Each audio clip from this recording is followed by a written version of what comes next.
Federación. Esta Constitución, las leyes del Congreso de la Unión que emanen de ella y todos los tratados que estén de acuerdo con la misma, celebrados y que se celebren por el Presidente de la República con aprobación del Senado, serán la ley suprema de toda la Unión. Los jueces de cada estado se arreglarán a dicha Constitución, leyes y tratados, a pesar de las disposiciones en contrario que pueda haber en las constituciones o leyes de los estados. Entonces, así dijo el poder constituyente de este país en 1917. Esta norma incluso viene de la Constitución del 57 igualita, y la tomamos de la Constitución americana. Pues es claro que la Constitución es una norma jurídica que debe ser aplicada, pues en principio, pues por todos los jueces. Pero ¿qué pasaba? Pues también es herencia de un régimen autoritario que, pues, esperemos que se muera ya, ¿verdad? Pero precisamente se elaboró jurisprudencialmente esta teoría del control concentrado, diciéndole a los jueces: mira, aunque te hagan valer la inconstitucionalidad de una ley, aunque tú adviertas claramente que es una norma terriblemente violatoria de las garantías individuales, tú tienes que aplicar la ley. Y a través del amparo, de la controversia constitucional, de la acción de inconstitucionalidad, podremos anular las leyes. No hay otro camino en México. El ministro Cosío, en su nota de pie de página del expediente de varios, de ese engrose que está contemplado en el material didáctico del tribunal, desde luego ese expediente de varios, señala que esta interpretación fue muy reciente, digamos, en la evolución de la jurisprudencia mexicana, que hubo un tiempo en que se interpretó el 133, pues como ahora estamos descubriendo que se debe de interpretar, los jueces de cada estado se arreglarán conforme a la Constitución, a pesar de lo que digan las leyes de los estados. La sentencia del caso Radilla Pacheco, pues le da un poder enorme a todos los jueces mexicanos para poder desaplicar, y aquí vamos a ver cómo es que debe hacerse ese control de constitucionalidad ex oficio, pues normas que en principio obligarían al juez, pero si el juez advierte que es violatorio de derechos humanos, pues puede inaplicar la ley. Esta sentencia del expediente de varios 912/2010 es el libro de texto, es el manual obligatorio para los jueces mexicanos para poder realizar este control de convencionalidad ex oficio. El ministro Cosío tuvo particular cuidado, incluso hasta con cuadros sinópticos, de presentar esta situación. Nada más para recordar un poquito, sobre todo los compañeros que no son muy familiarizados con esto, el control concentrado decía que solo algunos órganos jurisdiccionales están facultados para declarar la inconstitucionalidad de una ley. El control difuso permite, como en los Estados Unidos, que es el primer país que tiene esta situación, el modelo americano, que todos los jueces pueden desaplicar una ley que estimen es inconstitucionalidad. El modelo concentrado es el modelo austriaco kelseniano, ¿verdad?, que incluso va en la línea de un tribunal constitucional. Pues nosotros hemos querido subirnos a ese barco del tribunal constitucional a través de mecanismos de control de constitucionalidad. Entonces, pues finalmente decían, bueno, ya promoverá su amparo, ¿verdad? Pues aunque esté en la cárcel 10, 15, 20 años, ya promoverá su amparo y saldrá de la cárcel, ¿verdad? Pero ahora no, ahora el juez, si advierte que la norma es contraria a un tratado, es contraria a la Constitución, puede desaplicar la ley. Fíjense qué cosa tan importante, qué parámetro tan importante. Por eso esto debe de hacerse de acuerdo con este libro de texto, que es el expediente varios 912/2010.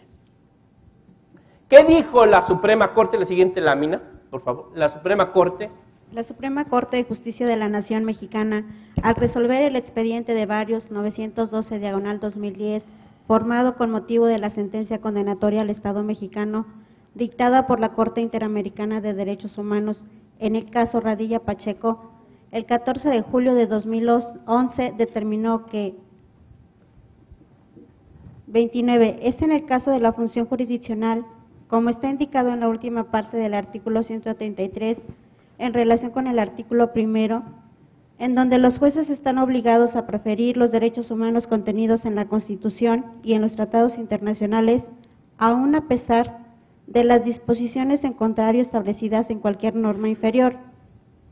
Si bien los jueces no pueden hacer una declaración general sobre la invalidez o expulsar del orden jurídico las normas que consideren contrarias a los derechos humanos contenidos en la Constitución y en los tratados, como sí sucede en las vías de control directas establecidas expresamente en los artículos 103, 107 y 105 de la Constitución.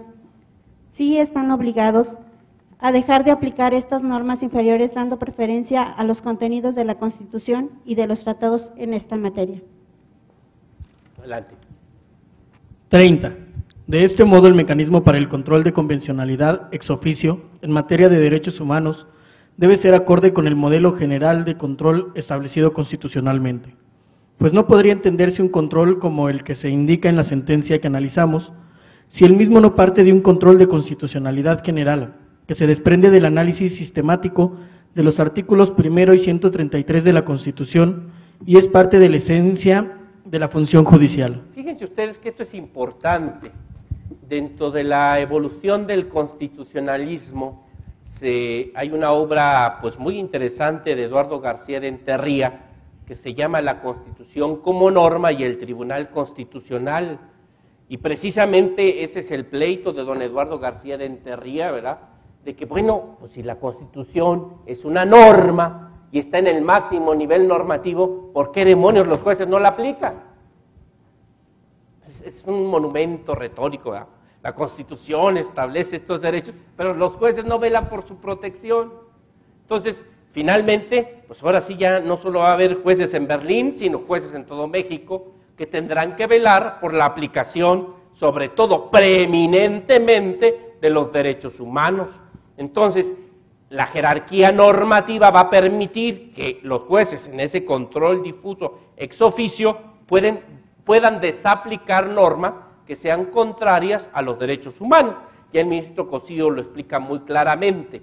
El juez local que desaplica una norma contraria a un derecho humano consagrado en la Constitución o un tratado, pues finalmente lo que va a hacer pues es precisamente lo que nosotros hacemos en el caso del amparo directo. En los resolutivos no decimos que se declara la justicia de la Unión ampara y protege a fulano de tal contra la ley fulana, sino simplemente lo amparamos y protegemos respecto al acto reclamado, que es una sentencia de un juez. Pues finalmente así van a resolver el juicio.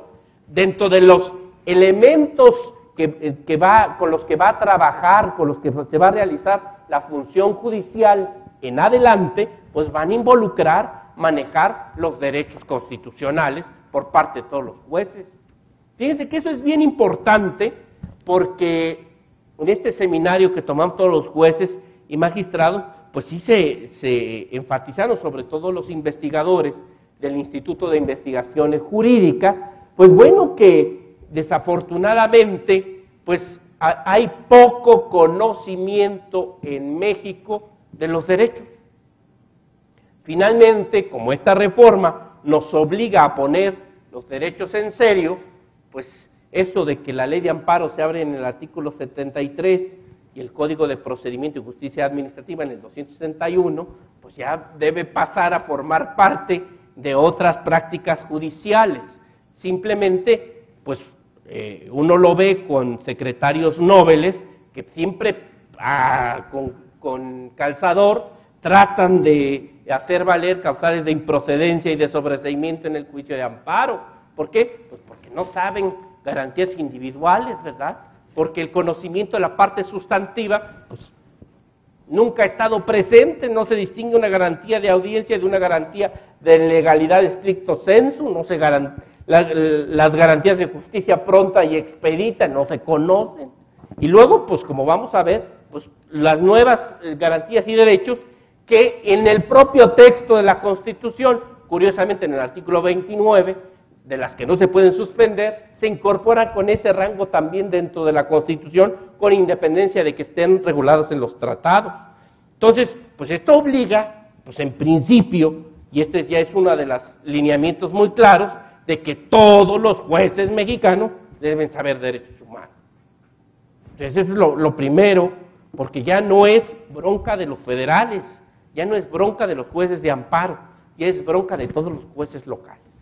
Entonces, esto es bien importante, porque pues lo primero es, oye, pues vamos a conocer los derechos humanos paso a paso, pues vamos a empezar con los de la Constitución, y después con los de los tratados, con una sistemática. Pero aquí lo importante es eso, es el primer reto. Entonces, pues conocer, primero que nada, los derechos y garantías que establece la Constitución mexicana. Adelante.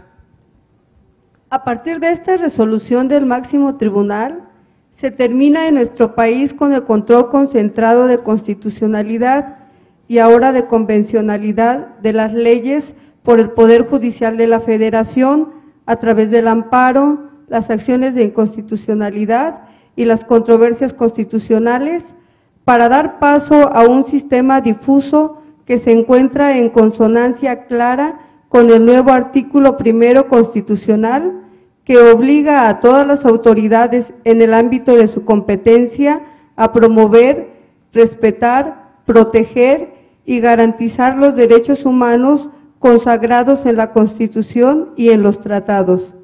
Adelante.